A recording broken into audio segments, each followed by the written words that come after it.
Good evening, everybody. Happy to be back here. Happy Thursday. Finally, we're able to kick off the 2023 race season in Formula One and IndyCar, joining NASCAR, who's already been on track here for a couple of weeks. We've already seen the Daytona 500 and last weekend at Fontana. Um, you know, really looking forward to getting back to the track. I'm pretty excited. I get to attend my first NASCAR race at the pro level in quite some time. I'll be joining our friends from Kyle Busch Motorsport this weekend in Vegas for the truck race tomorrow night. Just wanted to do a little recap on what we've covered, what we've missed, and what's going on this weekend. Obviously, Formula One returns to the track here in Bahrain. Lots of changes. We're going to be missing Nick Latifi, Danny Ricciardo, both no longer in active seats. We saw Fernando Alonso replace Seb Vettel in the Aston Martin. Pierre Gasly leaves AlphaTauri. He's going to be joining Alpine. Oscar Piastri joins the series as a rookie this year. And then we also have Nick DeVries, technically a rookie, although he did get to make one start last year. So it's going to be a lot of fun.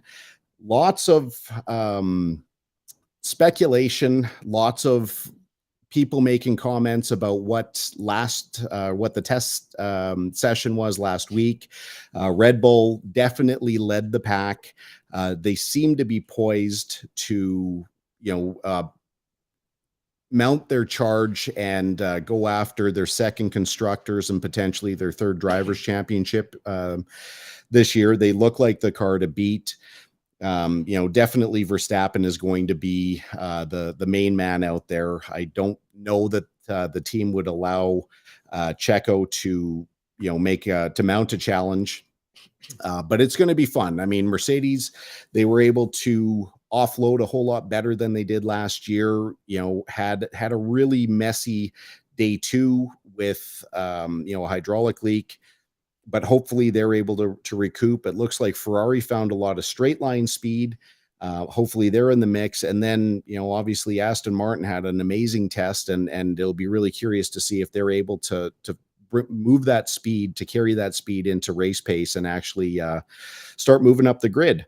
In addition, we've got IndyCar hitting the track, which I think is the first time that I can remember F1 and IndyCar starting their season on the same weekend. And what I've been preaching here for the entire week is that I'm hoping that people, especially the new racers that have come into Formula One through Drive to Survive, actually give IndyCar an honest test, because getting to see Formula One in the morning, getting to see IndyCar in the evening is a really fair, a really easy comparison. They're going to be at different tracks, and obviously, tracks have their own characteristics, but get to see the difference between what Formula One's doing and IndyCar, where, not to ruin the surprise, but IndyCar is going to be far better racing. It's going to be way more competitive, even though that the track that they're at this weekend, St. Petersburg, is a combination airport and street circuit.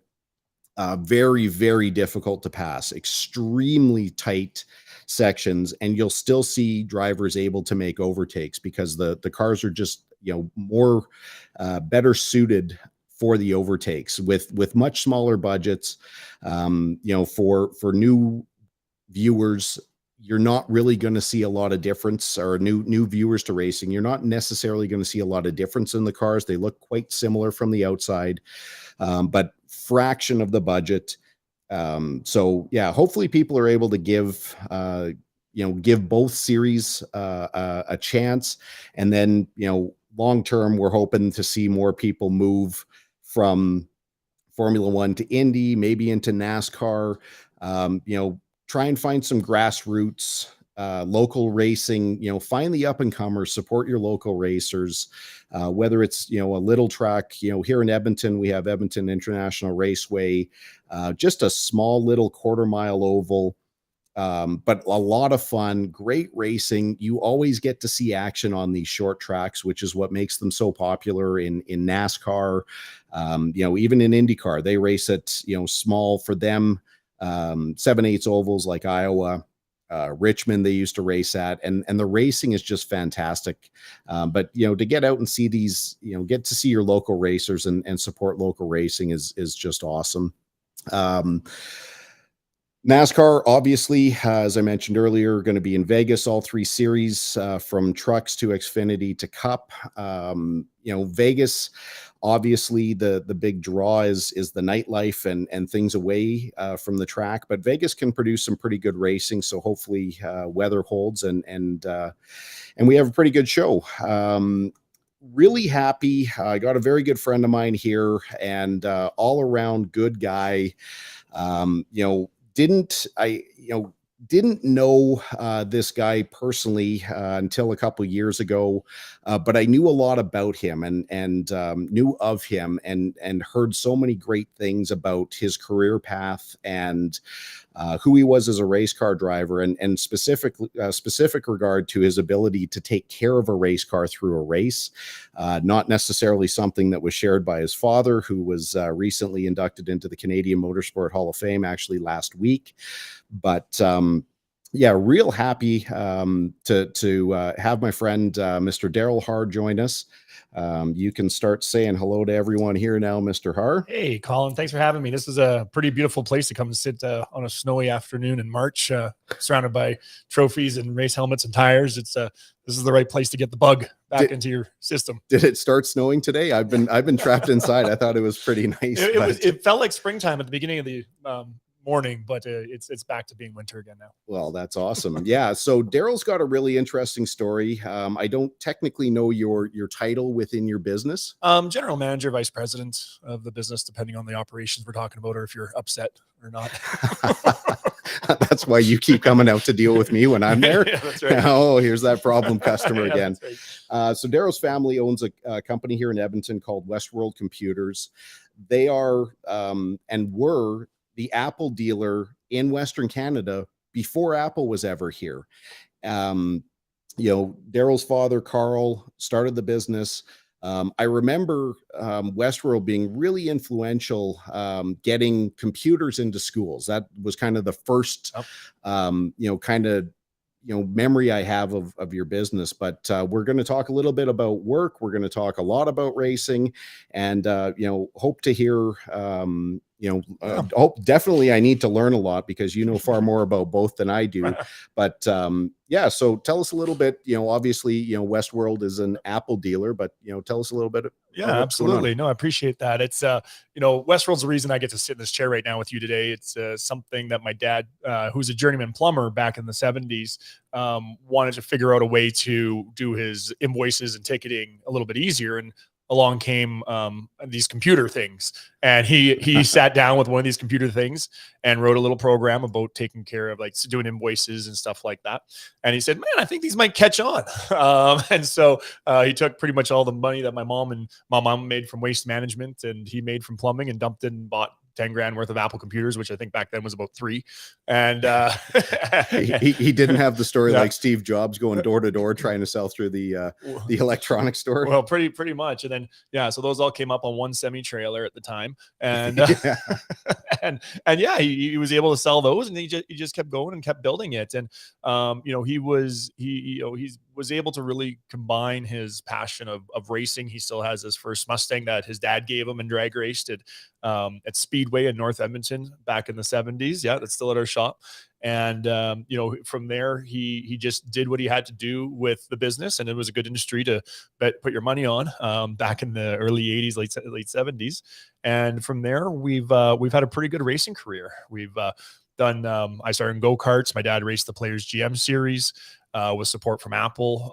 Apple kind of went a different direction with sponsorship sports and different things like that. Didn't really let us spend our money on race cars as much, but the business was profitable. And so we were able to continue that into the CAS car series. When I turned 16, I joined him in that, raced in that from about 16 to 21, 22, won a championship, both each. I was the rookie of the year in the NASCAR or the Canadian NASCAR series, CASCAR at the time. Yep. Year 2000 most popular driver, which I think I have to give credit to my girlfriend at the time for all of that. So that was nice. Yeah. And then from there, we went down to the Winston West series and same thing. It's funny you mentioned Las Vegas. The Bull Ring in Las Vegas was my first Winston West race, racing against guys like Brendan Gaughan. One of the Waltrips was there. Michael Waltrip was there, actually. Probably Kevin Harvick. Yeah, Harvick. Yeah, Harvick had just passed me. He was a little bit older, obviously. Okay. But yeah, Harvick went through that as well, and a lot of other good names. And that was when, and our cars came from Hendrick Motorsports. That's where I got to cut my teeth and learn the cars. I've heard of that. Yep. Those guys are they're kind of well known in the car. Yeah, business. they've done okay. Yeah. So we were really fortunate. This was back before you had to have 7 magic keys and a hall pass to get into the Hendrick Motorsports compound. I got to go work down there in my early 20s for a few months and understand how to make a race car go fast, and built a lot of really good relationships with those awesome. guys. Yeah, and then from there, we did. We've got over 100 starts in the K&N Pro Series, or ARCA West now you would call it, and handful of nationwide starts, or Xfinity, and so yeah, it's been a crazy ride. Yeah, that's awesome. So we'll stick for now to your main job. Yep. Obviously I'm equally interested in both, but as an Apple dealer, first and foremost for me, I've been in a similar situation to you where I've had to compete with my supplier. Yeah. And obviously, you guys were here decades before there was ever a thing called an Apple store, and long before the term genius ever was in in the vernacular. Yeah.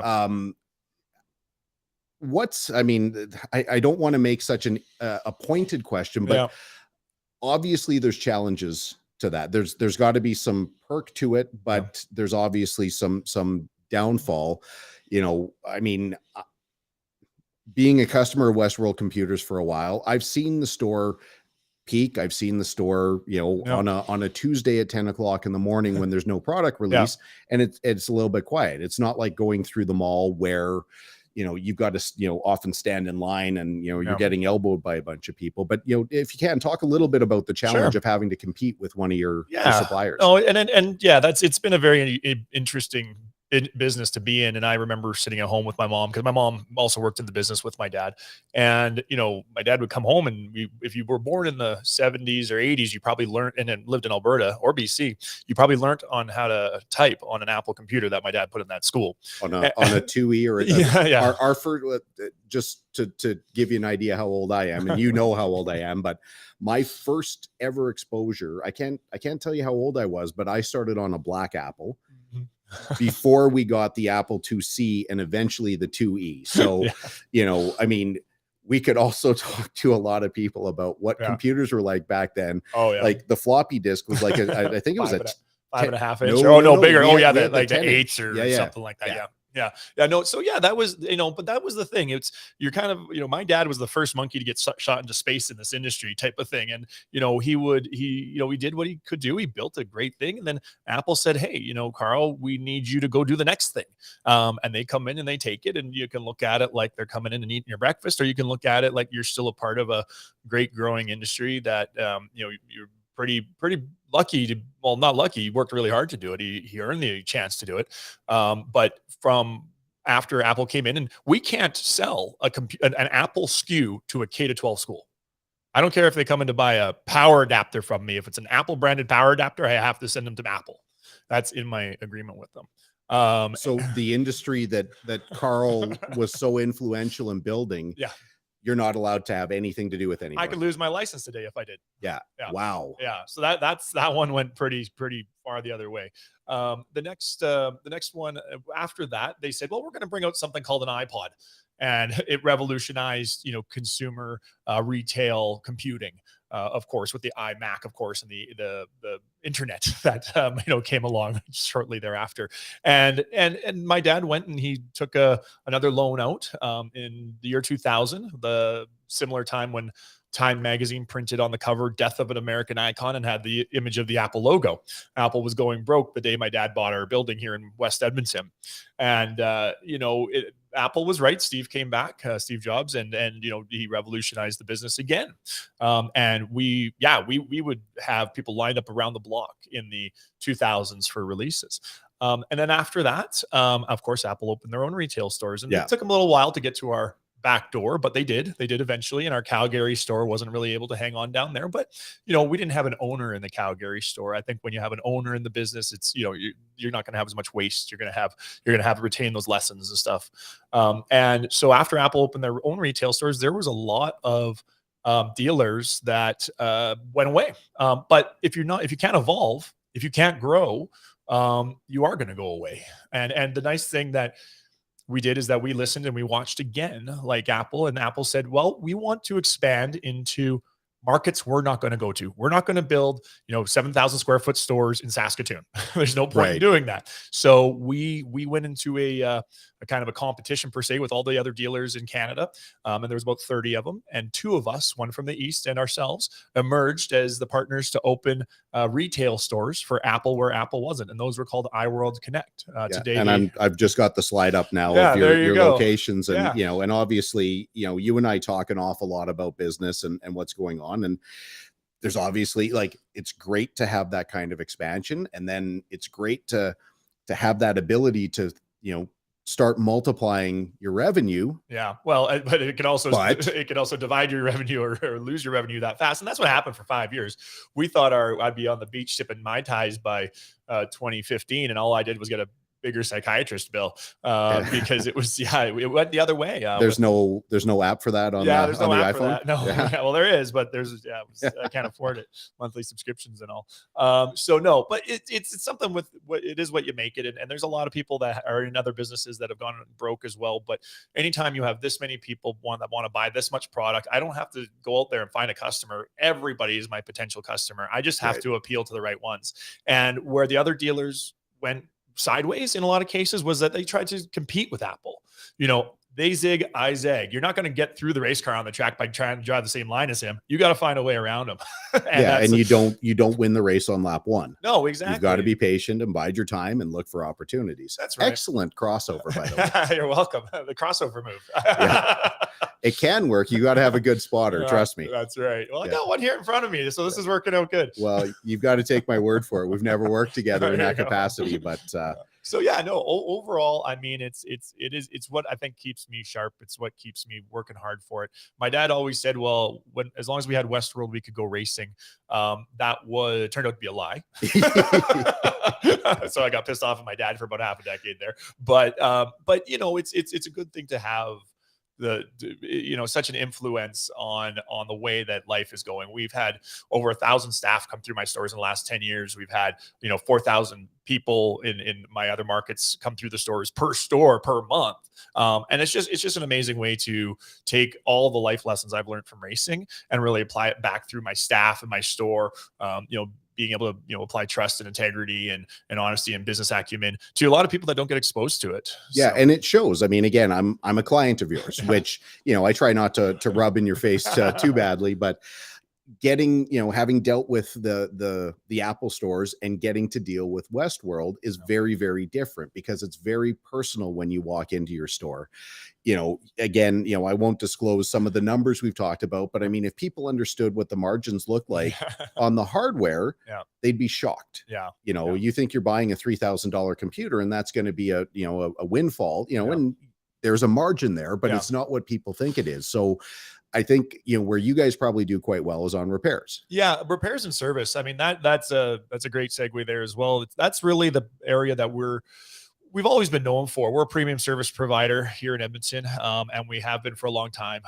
You talk to the same person you drop your computer off with. You can get support. You can get training on types of machines. You can get upgrades. We have a trade-in program. I know that one quite well. Yeah, you do. Yeah, absolutely. And you run your information through the trade-in checker on Apple's website. I'd probably tell you we almost pay you double. Because they don't know what kind of condition you're going to get it in. You got to put it in the mail it back to them in some cases.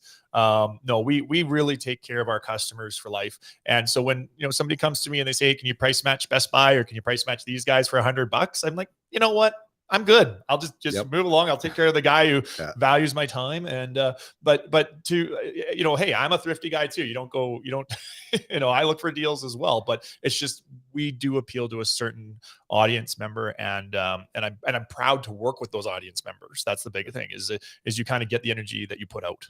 Yeah, and I mean, for people who've never been, sorry, I've got to figure this whole camera thing out. I like talking to you and looking in the eye, but then I have to talk to That's everyone who's fine. watching. I've been to this shop, countless times, and your training center, like your classroom is amazing. I mean, you probably have capacity for 25, 30 people in there with projection. And, every time I've gone in, that's the question is, well, do you need to come in? Like, do you want to, get training? Do you want, well, I've been a Mac person. I've been an Apple person for an awful long time. I mean, my camera here is on an iMac that you sold me. This is an iPhone. Like, I mean, everything I'm looking at, my watch, I know the product quite well. So I don't feel like I need training. I've already got a good question here. This is one of our friends, Positive Mike.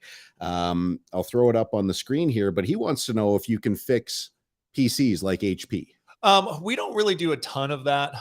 We can move your information from your PC or from your PC to a Mac. We definitely do that part of it. You can upgrade someone, yeah. And I highly recommend that you do, Mike. Yeah, and there are different ways depending on your needs. And I use Windows. I got a new Windows computer coming to go to the racetrack with next week. You right tool for the job, right? So I understand why PCs exist. I use them, but we don't do too much in that space. But yeah, as far as our classroom goes, we had to take a break because of the pandemic. But full renovated classroom, new lights, new ceiling tiles, new paint on the walls, the 24-inch iMac like you have on your desk here. In there, our instructor's a new instructor who is just, everybody loves them. But like you said, if you've owned your Apple products for a long time and you're kind of a good generalist in the products now, the classes may not be for you. So what we do is we offer one-to-one seminars as well as home on-sites and business on-sites, because a lot of what we've recognized is a lot of people's struggles today are very specific. They might be around iCloud. They might be around a certain application. They might be around a networking project at their home or a podcast studio setup like this, for example. We have a lot of very eclectic people in our business that can help just about anybody anywhere. Yeah. And, I mean, as an avid Apple person, I mean, we're kind of deviating from business here and kind of turning this into a commercial, but one of the things that I always appreciated, having been a PC and a BlackBerry person before my time with Apple, is that there isn't a lot of repair to these things. There isn't a lot of, when I made the switch, and for me, it signaled the downfall of BlackBerry, which is really easy to say now, knowing how it turned out. But I was 100% in the BlackBerry camp. At one point, we had 14 of them here within the office. Loved them, like supporting a Canadian company. I couldn't have been any more staunch.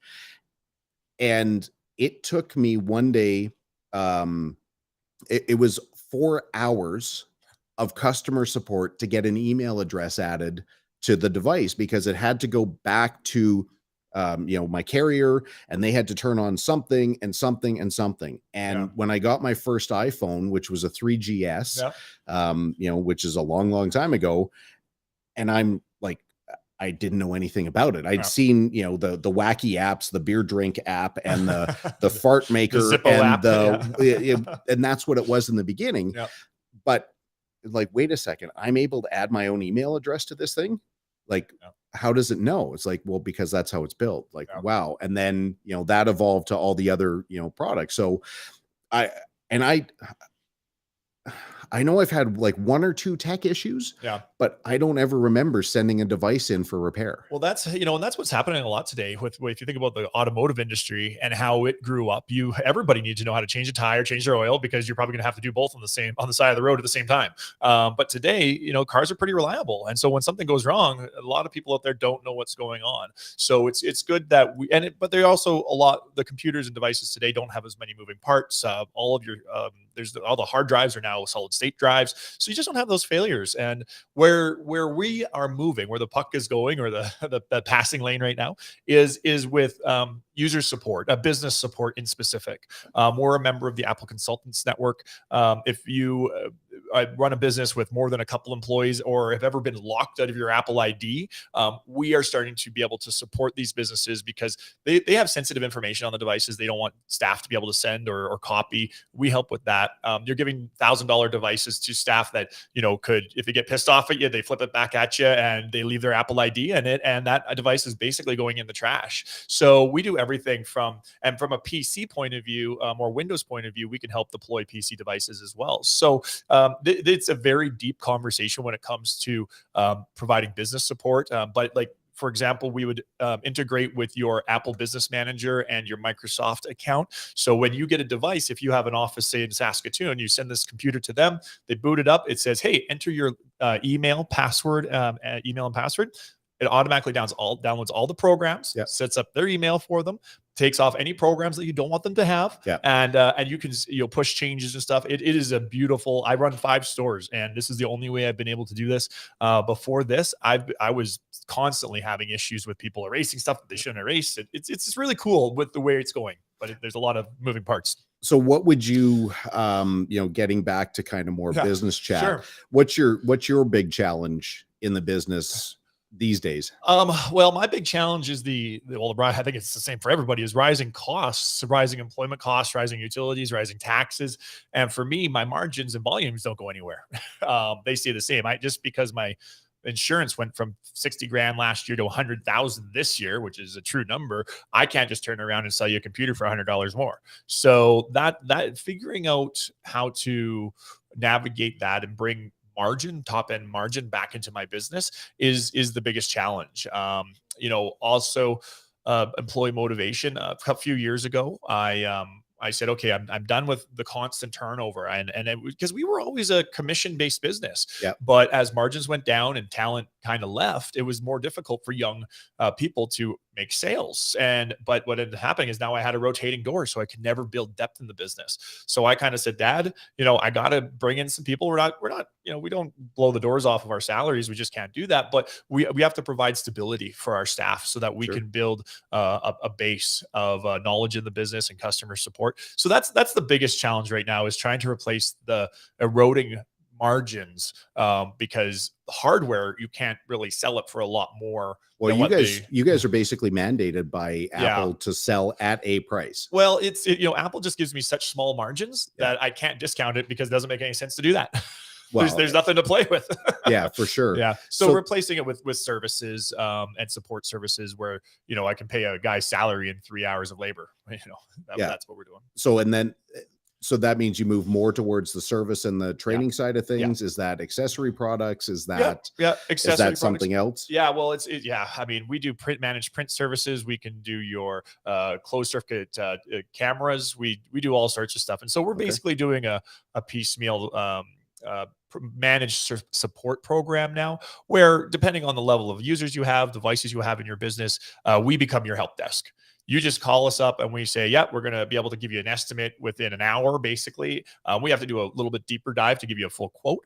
But, I actually ran it through my business, and I have 5 locations with 50 employees and about 30 devices. Okay. And it was under $1,000 a location per month. And that's when if your systems go down, your network goes down, well, you can lose $1,000 in a day. So I actually found it quite reasonable. I was like, man, I would buy that. This is good. Well, there you go. You create a product that you want to use. Exactly. Yeah. And that's the other thing. We use everything that we sell. We're a Microsoft shop. We use Microsoft Azure Exchange cloud services. Obviously, we use it on Apple products. We do use some PCs in-house for stuff that we can't do on the Apple. But we're not going to kick anybody out no matter what they're using. It's interesting to me that you're getting geared up with PC stuff to go to the racetrack.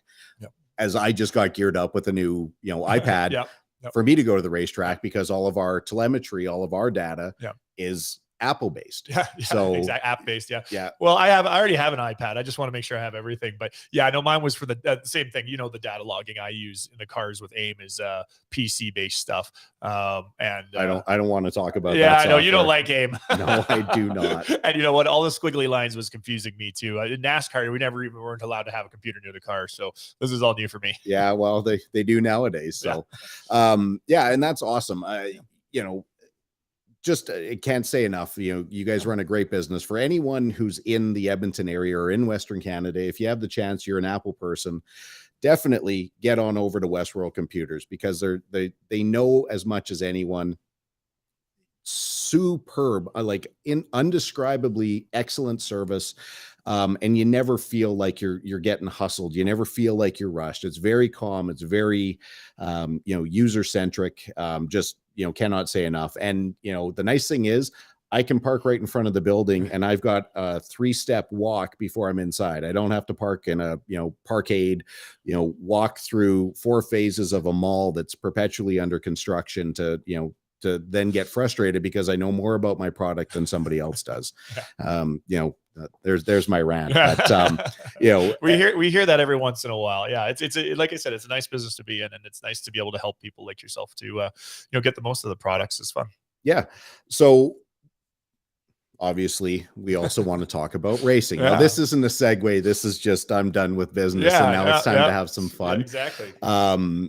Unless there's something else you needed to. No, I don't think so. I think, I guess I'll just, I appreciate you having me here. So I'll give the shout out to the iWorld Connect stores in Saskatoon, Regina, Lethbridge, and Kelowna. So yeah, for the rest of your audience that's listening from Western Canada, obviously we got a couple of websites, westworld.ca. We have a lot of pre-owned and trade-in. So if you're looking for a deal on Apple products, that's a great place. 20% of that stuff came from me. Yeah, it did. Yeah. I think your stuff's already sold, but or at my house, I like this. But no, we've got some pre-owned in there. And like I said, whether you're trying to upgrade and you've got some old Apple products kicking around the home, come in and trade them in before they go. Yeah, and again, I've taken advantage of this. I mean, here's my new Apple Watch Ultra. I traded my old one in, exchanged my iPad for an iPad Pro. The program is super simple. Very, you said probably double what the online is. I've seen it double. Yeah. Candidly, I can't verify that because I just don't shop it anymore. Well, it's a point of pride for me. I mean, we handle everything internally. We make sure all of your data is securely removed as well. If you're selling it online, or who knows what those guys are trying to do. They could be running a recovery software, and you think you've erased your product properly, but that is not always the case. And but you have the peace of mind with us to know that it's and honestly, if it's really old, if it's a 2010 and not worth anything, we're going to properly recycle it and still make sure that that hard drive is destroyed properly, so that your information isn't coming out in the recyclers. So I'm going to throw a couple numbers at you. And if people, well, maybe I shouldn't give my secret, but I've got my little notepad here. 21 Xfinity starts, 12 years in the CASCAR East-West Super Series, totaling 9 wins, 14 years in the K&N Pro Series, which, as you said, was the Winston West. Yeah. What haven't you done in a stock car? Like that's a crazy good resume for a kid from St. Albert, Alberta. Yeah, no, it was amazing. I look back on it now, and I start, in situations like this, start talking some stories, because I don't have a great memory. I don't think you as a race car driver can have a good memory, because you never forget. Yeah, I know, but it takes a little while to come back out. And yeah, I start to think about some of the highlights and lowlights and a lot of the lessons learned, and I just go, wow. And that's a big part of the reason why the business means so much to me, because there's a lot of lessons that I can put back through the business and make, I think, pretty good humans that I have influence with. So yeah, but it's amazing. I want to get into a little bit, almost, I don't want to say argue, but you and I started a conversation about a week ago where I've become, I want to say very, very clearly and candidly, I am not talking about the NASCAR Pinty series. I love all of you. I'm very happy to be part of the series. I love my driver. I love my competitors. Love you all. I'm not talking about you. But I'm quite discouraged with what I've seen at the Cup level, Xfinity level, with regard to, NASCAR's reluctance to penalize drivers for, on-track behavior. We just finished my radio show, where I will continue to harp on the fact that it's $100,000 penalty, 2 crew member suspension for a loose wheel, separated wheel. And, I feel like NASCAR at the pro level has really gone more towards vehicular entertainment versus focusing on racing. Now, I know you don't necessarily share the same opinion, but I want to know what keeps you coming back to that, or why am I wrong? Well, no, to be candid with you, I mean, I don't watch a lot of NASCAR these days. I don't watch for whatever reason a lot of racing. Period. After having a 20-some-year career, and I still have my car, and I still do driver training, and I am still working with a pro race team, and I still want to go racing.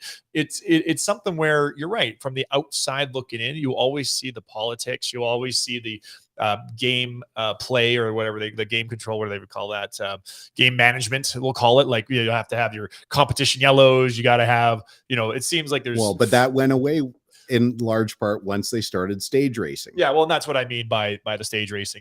That, and but I do agree with you. I think that NASCAR definitely had such substantial growth over the 90s and the 2000s, like where they took Daytona from 60,000 seats, I think, to like 150,000 or more in the course of about 5-year period.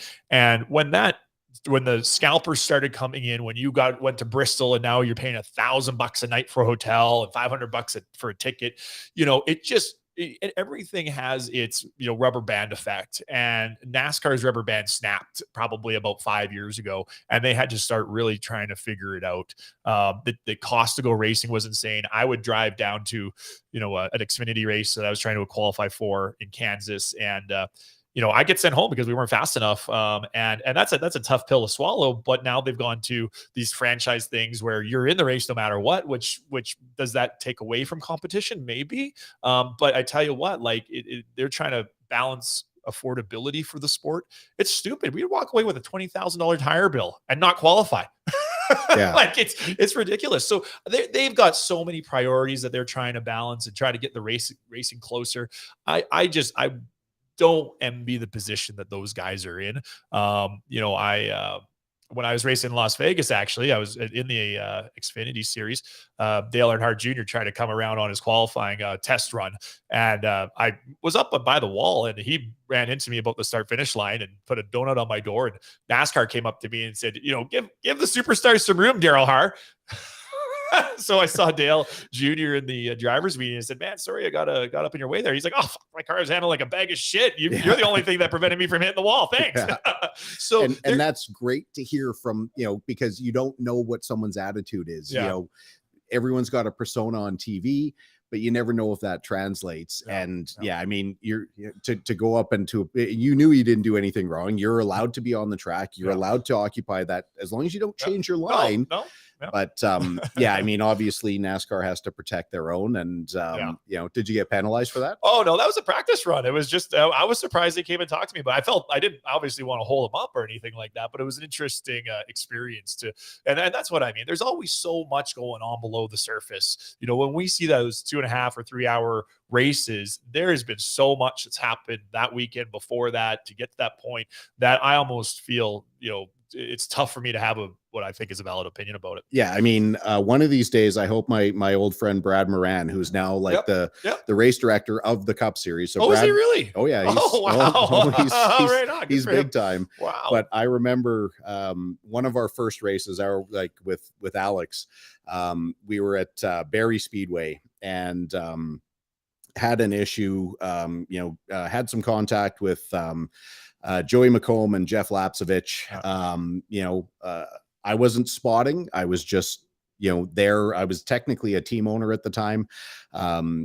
And Alex was not happy with the way things went. And I remember, us marching into the trailer with Brad, Trevor Hambley, and Alex Nagy, who was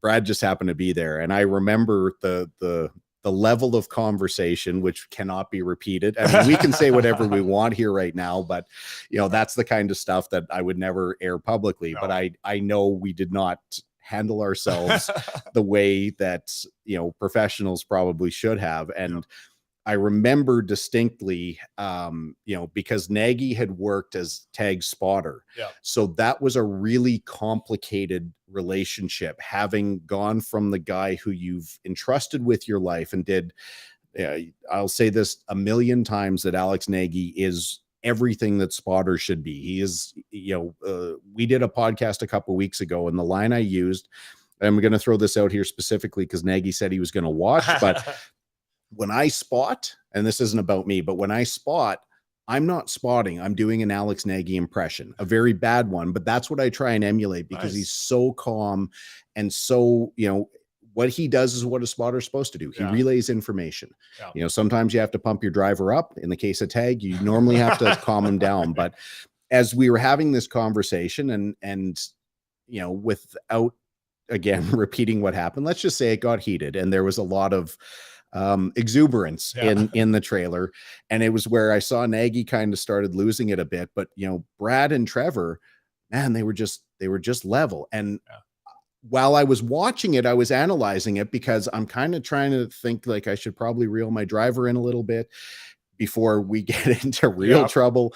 And, I can't, I always envy those people who can kind of keep that level head when everything else is going on around them. So, to what you're saying, absolutely the things that people don't know that you don't see on the racetrack, or you don't see when a camera's like pointing in your face as you're fighting with someone in the background, like there could be like years of stories of the behind the scenes where people think they know what the story was, but it's so far from what it was. Exactly. One thing I will say about competition today is I think NASCAR's done the right decision with the car today. Although anytime they do the transition, obviously like last year, there was no cars, there's no parts. Yeah. And there are some issues with the car without a doubt, but I think we're seeing a lot more parity across the whole NASCAR Cup Series field today. I remember talking to Brad Keselowski in Phoenix, and he'd blown a motor or something, so he was starting in the back with me. and I said, he's talking to me, and I said, "Oh, good for you. How's your car going to be?" He's like, "Darryl, there's no way you're going to be as fast as me. I got 100 pounds more downforce and 50 more horsepower more too." And I'm like, "Well, good to know." I'm just putting up a graphic of the 87 car after Phoenix. After that same. That was my Brad Keselowski autograph. Now, the one. That being said, we've also raced for Brad in the truck series and getting to work with his people. Now, BKR is, no longer exists, but that was they had such a great group of people within that team. One of the things that I got to say drives me crazy, though, is NASCAR's insistence to try and be something that they're not. And what I mean by that is, these races at the LA Coliseum where, every series in the world, for the most part, is talking about sustainability and talking about environmental this and blah, blah, blah, blah, blah. Great. How can you justify spending the kind of money to basically rent the Coliseum for a month, whatever it takes to construct that?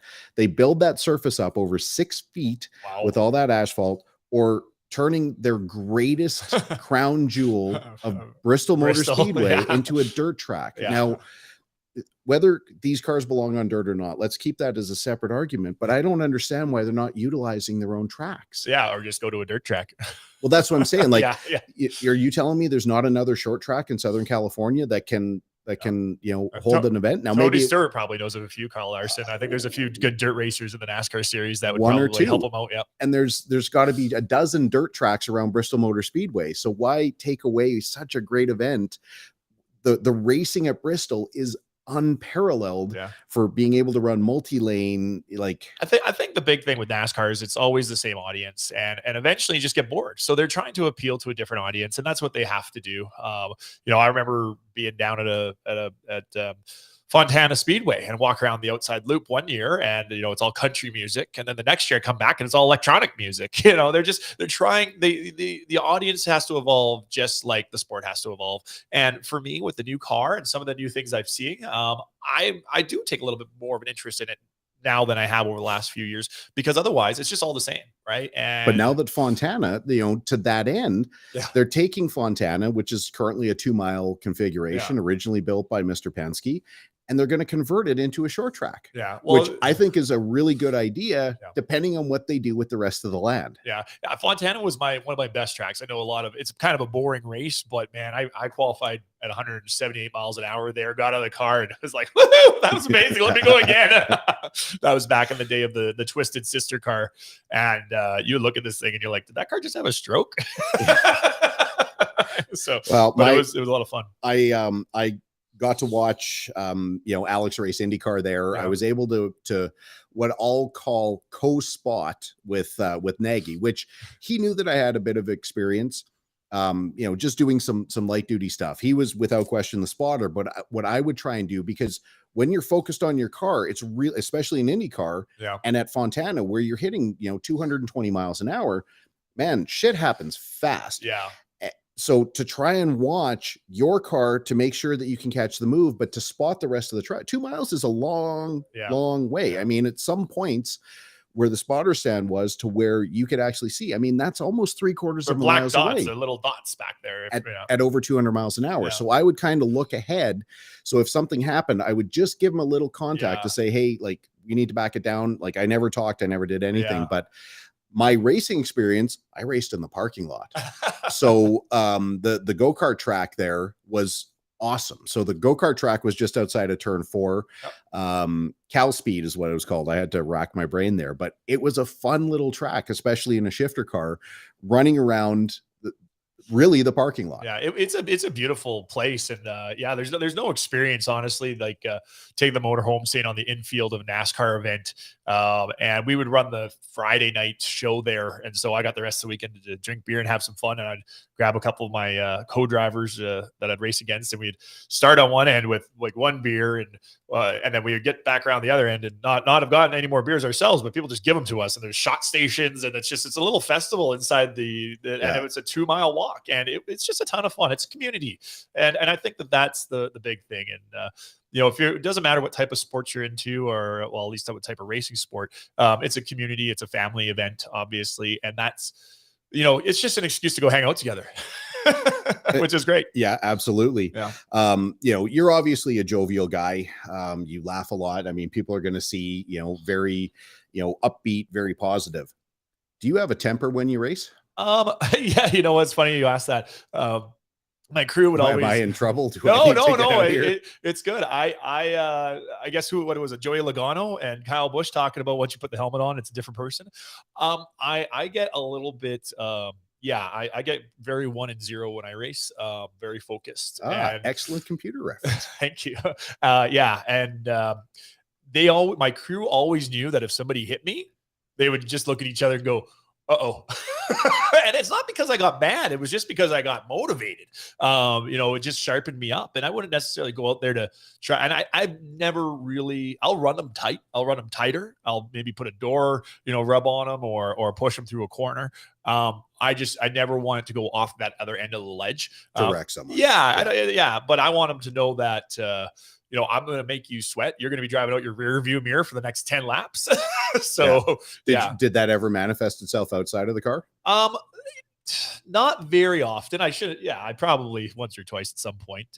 But no, I think that's my manifest like that. It's watch and get more intense on what my objective is. Yeah. And so if I'm in a car and I want to get past you, I'm watching everything you're doing. You were talking about just how you're watching the spotters meeting, watching the little idiosyncrasies of people's communication or the way their body language is. And I watch the same thing in the cars. When we're racing a road course, especially, I start to learn where they're slow, where they have trouble, because at a road course, you're not going to be fast anywhere. So give me 2 laps and I'll figure out where I'm going to pass you. And in life, I do the same thing. I look for idiosyncrasies. I look for people's body mannerisms and stuff like that to understand them. And so you would be more of payback on track, or you would just kind of dust it off and move on. Like we showed the picture of the end of the Phoenix weekend with Brad, and that happened. That wasn't a deliberate move. No, that was a closing thing. I mean, I was, Brad's second faster than me at the track, but no, there's a couple incidents that I can think of where I was running in Sonoma. And I never had a proper road course car when I raced in the West Series. I always just converted my oval cars, and they were kind of and they were heavy Hendrick cars. Like they were from 1998, I think. Yeah, And but for people to understand, oval cars are built in such a way so that you have all the weight, primarily on the left side to help the car turn through the corner, where on a road course, you obviously want your car to be way more neutral and more balanced. You need to have equal balance front and back and left and right, because obviously you make exactly. And it's not corners. like a street car when you're running a oval car, the right side frame rails 8 inches off the ground and the left side frame rails 4 inches off the ground. So when you go to a road course, you're trying to balance this, and the body's put on a certain way to take advantage of aerodynamics just to turn left. Well, now you also have to turn right. So nonetheless, Sonoma was one of my most favorite racetracks. We've raced it on the simulator here. If you can remember that. Did we? Was I there for that? No, you weren't. So anyway, despite the innuendo, who was faster? Well, eventually 2 weeks later, you were faster. No, that night I was faster. I did set a faster time before the end of I remember that. Anyways, so I did get spun there running 5th on the last lap, and I still, if I ever get back on the track with that person, I probably won't give them as much room as I could. Understood. So not to say I don't forget stuff. But. So going from your memory's terrible, but again, drivers never forget. There's a few instances from my racing career that I would probably, like I said, not give them as much respect as I would some other people. So now to that end, who would you say through your career was your toughest competitor? Like, did you ever have a rivalry? Go-karting, Jordan Krause. He still races. He's a part of the new track down in Rocky View. Down in Calgary. Yeah, I think they're doing turn 16, turn 19, turn 18. I don't know. They got the Radical program down there. Okay, so similar to what they run in Area 27. Yeah. So Jordan Krause was one of my big motivators from kart racing. Yep. Kevin Dowler. Huge respect, went into the Canadian Motorsports Hall of Fame year before my dad. He always was very fast through go-karts, through players, through CASCAR. Of course, my dad would be on that list as well. And, throughout the West Series, there's always that group of people that you run around that you want to beat. But I would say that those are probably my top points. I guess. So like when you were running Winston West, obviously that was springboard for, truck series had already been started. But that was springboard for the Xfinity and then Cup. Who stood out there? Well, there was a driver named Scott Lynch. He was really good. Brendan Gaughan came through that. He wasn't around long enough to make it really a rival with me. But I think in the West Series, there was always such an eclectic mix of drivers from one year to the next. None of them really stand out in my mind. And there's obviously a lot of notables that came through the series, but I think my dad, I raced with him, right? So I'd probably have to say he was always the one I was checking the score sheet to see or the time sheet where he was the one signing the check. So he got the, again, I know some of the stories that we won't share here today because my father-in-law used to be the constructor of those engines. So, the guy who signs the check always gets the, the top billing. But, that was one of the comments that Don and Mark would always make though, is that at the end of the weekend, they could tell Carl's engine from Daryl's engine because yours was always like it went out the door, like because you were so smooth with it, you were so careful with how you ran, like you could still be like you would finish ahead, but your stuff would come back in better shape. Well, you know what they say, to finish first you must finish, right? And the fact that I also had to build and fix my own race cars. I didn't have to fix the engines, but there's a few transmissions that saw some bad days, that's for sure. As they do. But that my dad gave me a great opportunity. I ran our shop. We got a purpose-built 12,000 square foot shop up in St. Albert, and we still have it today. But if I brought a car home with a front clip knocked off, I was putting a clip on a car.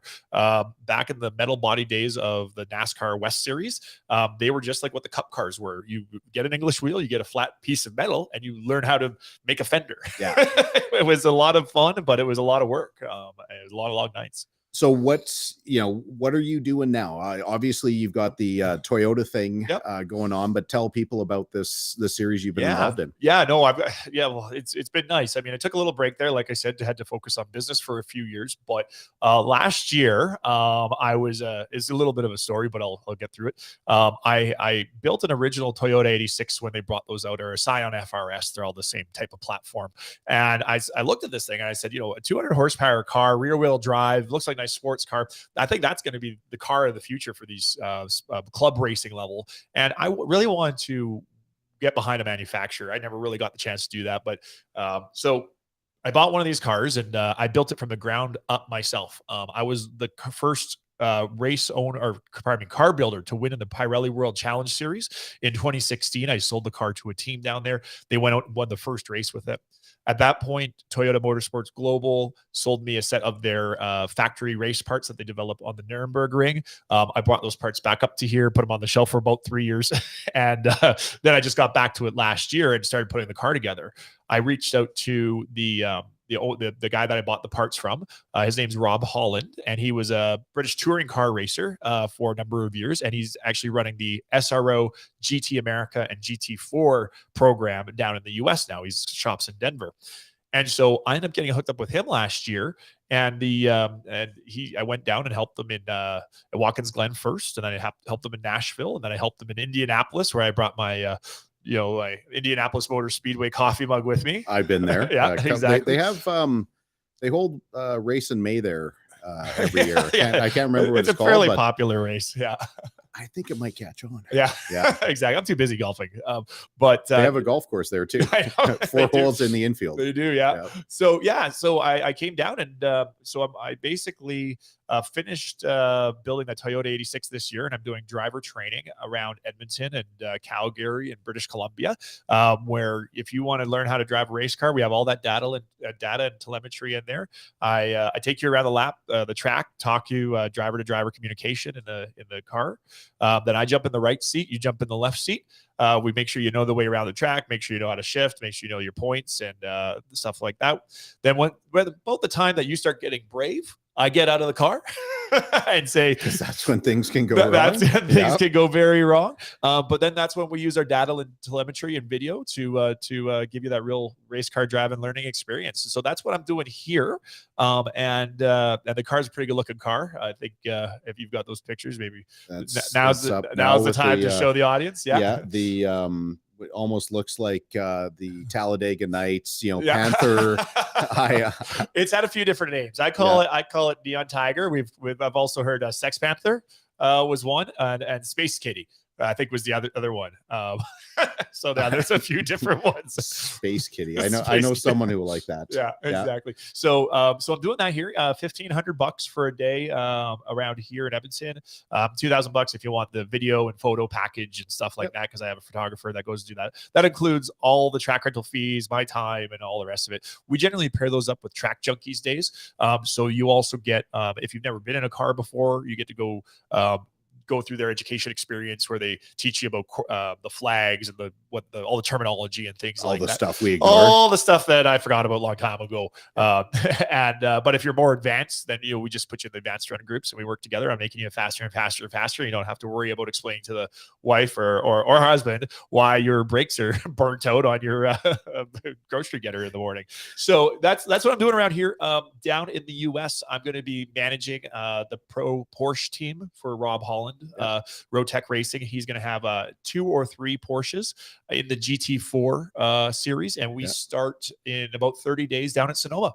They're actually running the GT America series is running in St. Petersburg this weekend with the IndyCar series.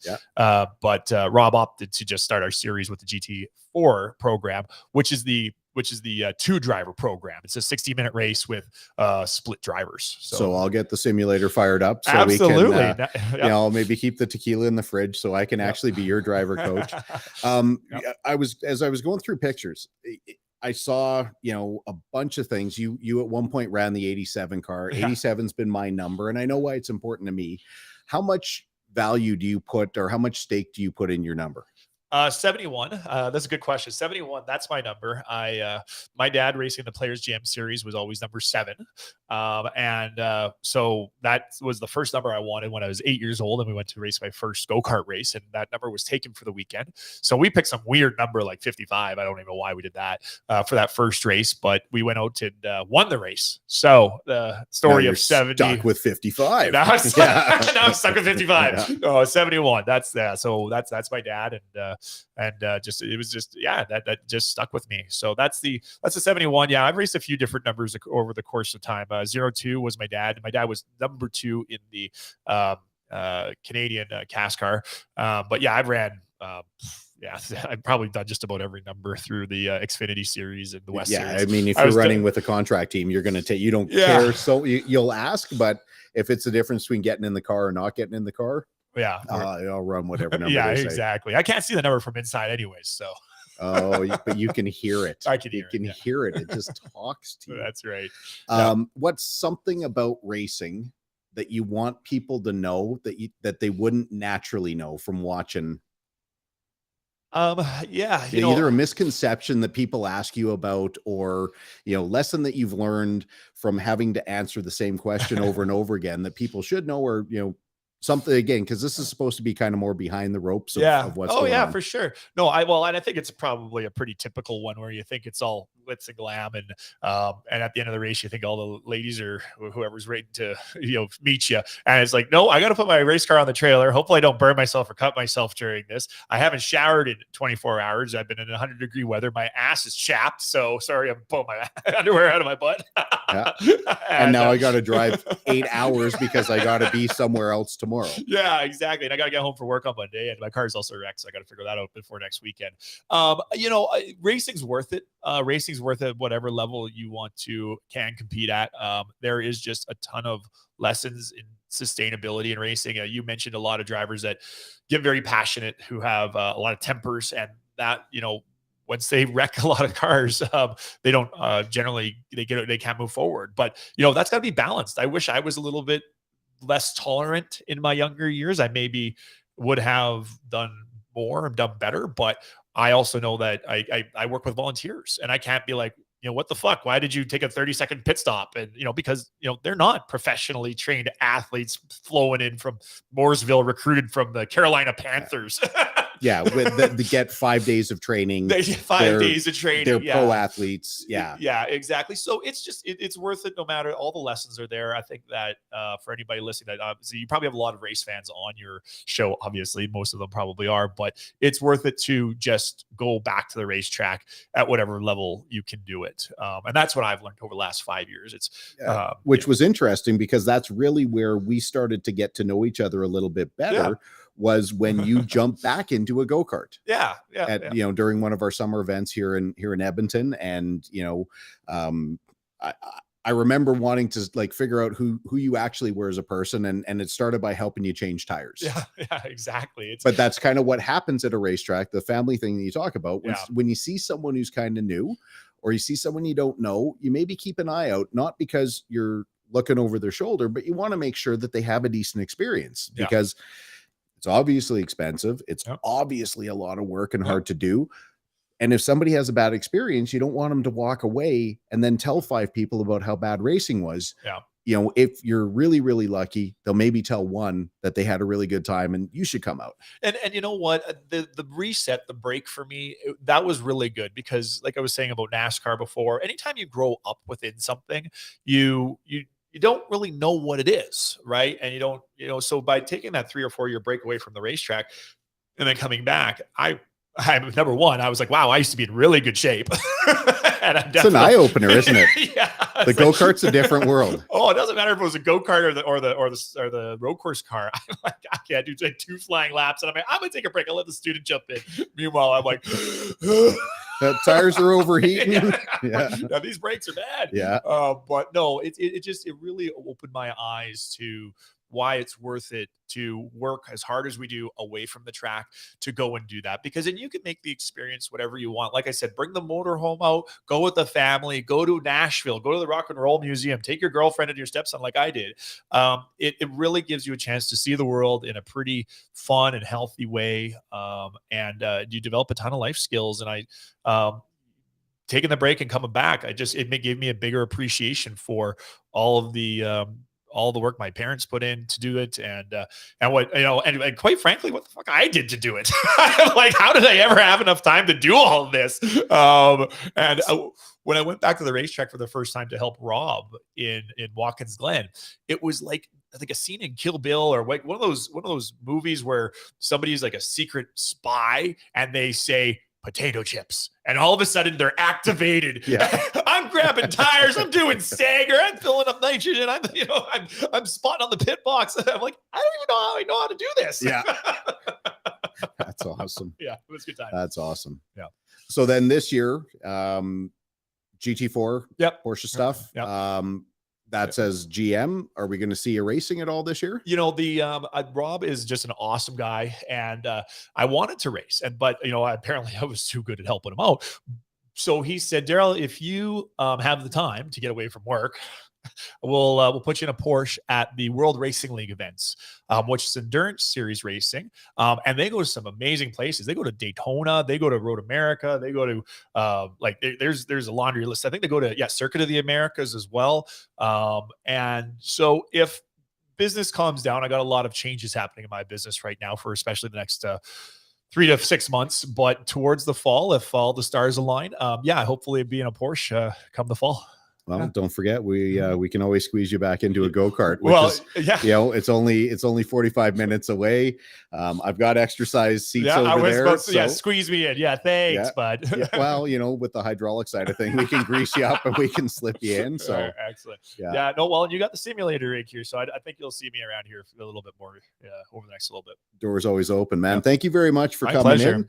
It was great chatting with you. You hopefully everyone got something out of this.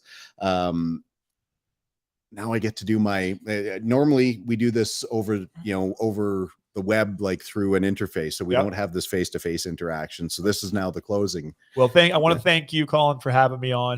Cantork, I had no idea how much you contribute and how much you do for motorsports here in Canada and the Western Canada. It's the more I learn about you and you said names with F1 and all the stuff that off the top, I was like, I don't even know what he's talking about. It sounded like you're speaking different language. So, thank you for having me. Because they're from the other parts of the world and they do have different languages. So there you go. See, I'm not that dumb. No matter what my mom says. So no, but thank you very much. Appreciate it. And you what you bring to this is my eyes get more open is amazing. So thank you. You're far too kind. Okay, now I do my closing. Again, so good to have these stories here. I love getting to feature another Edmonton business, another, just awesome Edmonton driver who's had such success. It's so hard for local racers to make it as professionals, because while you're able to cut your teeth and get started here in Canada, it's really hard to get Canadian companies to help that sponsorship and to help fund your ride once you move into the US based series, which is where the audience is. So, for a guy like Daryl, who was able to make it, love sharing those stories and really love getting, making sure that people here in Edmonton, people around the world know about it. And, just super thankful to have, guys like that in my corner. Thanks for everyone. Great questions. Popped up all day throughout the feed. Still not sure if all of our feeds are propagating properly, or if everyone's able to post their comments or their questions through all of our socials. We're going to keep working on it. I want to thank my good friend Dean Blundell. Thank all of our friends over at Crier Media for letting me do this. I love listening to myself talk. Hopefully one of you, more of you are moderately entertained from time to time. And we will definitely be back and do this again next week.